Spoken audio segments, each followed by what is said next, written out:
जय माता दी। आप सभी का स्वागत है। आइए आज का विचार और आज की ज्योतिषी उपाय की बात करते हैं। उससे पहले आप सभी की ब्लेसिंग्स मुझे भी चाहिए। आज मेरा जन्मदिन है। इस अवसर पर आप सभी मुझे ब्लेस्ड कीजिए। इसी तरह आगे मैं काम करती रहूं और अच्छी अच्छी किताबें पढ़ करके गुरुजनों के सहयोग से, बड़े बुजुर्गों के सहयोग से अच्छे अच्छे ज्ञान की बातों को आपके साथ शेयर करके स्वयं की और आप सबकी पॉजिटिविटी को बढ़ाती रहूं। Once again thank you so much जो लोग सुंदर सुंदर कमेंट्स करते हैं, वीडियो को लाइक शेयर करते हैं। सूर्य ग्रह, सूर्य नाम से ही जैसे कहा जाता है ना कि कुल दीपक है, सूर्य की तरह चमको।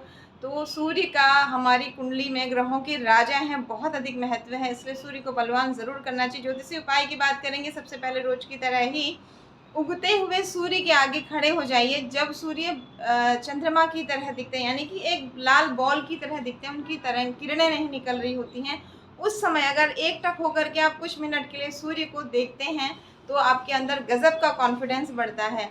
और सूर्य को नियमित रूप से अर्घ्य दीजिए। जब आप तांबे के लोटे से आंखों से इस तरह से जल गिराते हैं और उस जल से सूर्य को देखते हैं तो कॉपर, वाटर और सनलाइट मिलकर के 7 रंगों का निर्माण करते हैं और आपके बॉडी के 7 चक्रों को बैलेंस करते हैं और आपके कॉन्फिडेंस को बढ़ाते हैं। इसलिए सूर्य को जल दीजिए और उनसे कॉन्फिडेंस बढ़ाने के लिए प्रार्थना कीजिए। लेकिन व्यवहारिक उपाय की बात करते हैं। अगर आप अपने पिता का अनादर करते हैं, पिता और पिता समान व्यक्तियों का, तो सूर्य आपकी कुंडली में अच्छे होने के बावजूद भी उतने अच्छे रिजल्ट नहीं देंगे, आपके अहंकार को बढ़ा देंगे। और जब भी ये आपकी दशा अंतरदशा में आएंगे उस समय आपको विशेष परेशानियों का सामना तब करना पड़ेगा। या बहुत अच्छी स्थिति में है तो उतना अच्छा रिजल्ट नहीं देंगे, क्योंकि अपने व्यवहार से आप इन्हें कमजोर कर रहे हैं।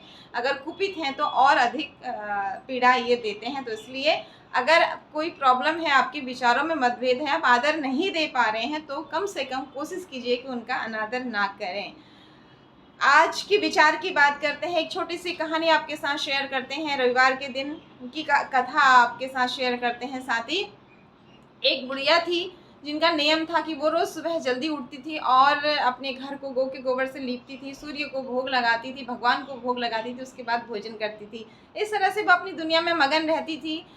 लेकिन उनके पास गाय नहीं थी, तो पड़ोसी के गाय के गोबर को ला करके लीपती थी। पड़ोसन उनसे पता नहीं क्यों चिढ़ती थी और एक दिन उसने अपनी गाय को घर के भीतर बांध दिया कि ये बुढ़िया रोज मेरा गाय का गोबर ले जाती है, आज ये कहाँ से गोबर ले जाएगी और कहाँ से व्रत पूजा करेगी, ऐसा उनके मन में विचार था।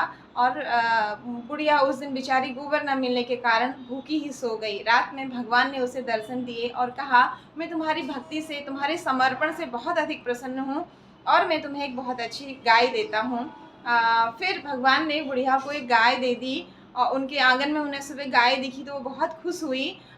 बुढ़िया को नहीं पता था कि वो भगवान की दी हुई गाय थी, वो विशेष गाय थी, वो सोने का गोबर देती थी। लेकिन वो होता क्या था, जब बुढ़िया उठती थी उससे पहले ही पड़ोसन देखती थी कि उसकी गाय ने सोने का गोबर दिया है, तो वो सोने के गोबर को उठाकर अपने घर ले जाती थी और अपनी गाय का गोबर वहां रख देती थी। बेचारी सीधी सादी बुढ़िया ठगी चली गई और उसने उसी गोबर से वो अपने घर को लीपने लगी और प्रसन्न होकर के वो अपनी भक्ति में प्रसन्न रहती थी, भगवान को भोग लगाती थी और इस तरह से अपनी दिनचर्या को करने लगी। एक दिन जब भगवान ने देखा कि ये बुढ़िया ठगी जा रही है तो उन्होंने अपनी माया से खूब जोर की आंधी चला दी और बुढ़िया को मजबूरन वो गाय अपने घर के अंदर बांधनी पड़ी आंधी आने पर। जब सुबह वो उठती हैं तो उनका आश्चर्य का ठिकाना नहीं रहता है कि सोने का गोबर गाय ने दिया हुआ है। वो बहुत खुश होती हैं और उस सोने से अपनी उनका जो जीवन शैली है वो बहुत अच्छी हो जाती है। पड़ोसन को बहुत ही गुस्सा आता है और वो जाकर के उस देश के राजा से कहती है कि वो बुढ़िया अकेली है, उसका तो कोई भी नहीं है, वो इतने सोने के गोबर से क्या करेगी, आप उस गाय को ले लीजिए, इससे प्रजा का भरण पोषण कीजिए। इस तरह से वो राजा से कहती है। राजा के आदमी जाते हैं और बुढ़िया की गाय को ले आते हैं। भगवान को बहुत क्रोध आता है। वो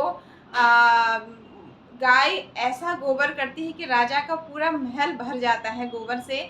और भगवान राजा को सपने में दर्शन देते हैं कि उस बुढ़िया की भक्ति से प्रसन्न होकर के मैंने उसे वो गाय दी है, उसको गाय लौटाने में ही तुम्हारी भलाई है। सुबह जब राजा अपने महल को गोबर से भरा हुआ देखते हैं तो वो क्षमा याचना करते हैं, उन बुजुर्ग महिला को बुलाते हैं और उनकी गाय उन्हें वापस लौटाते हैं और उनकी जो पड़ोसन थी उन्हें भी दंडित करते हैं और प्रजा में कहते हैं कि आज से रोज़ सब लोग रविवार का व्रत करेंगे। इसी तरह भगवान के जो सच्चे बच्चे होते हैं, अगर वो छले जाते हैं, यकीन मानिए आप अपने भगवान पर, अपने गॉड पर, अपने वाहे गुरु, अपने अल्लाह, जिस भी धर्म को आप मानते हैं उन पर पूरा भरोसा रखिए, अपने कर्मों पर भरोसा रखिए, नेक कर्म कीजिए। निश्चित रूप से देर सवेर परमात्मा आपकी मदद के लिए ज़रूर आते हैं जब आपके कर्म अच्छे होते हैं। आशा करती हूँ आपका दिन बहुत अच्छा जाएगा। Have a nice day. जय माता दी।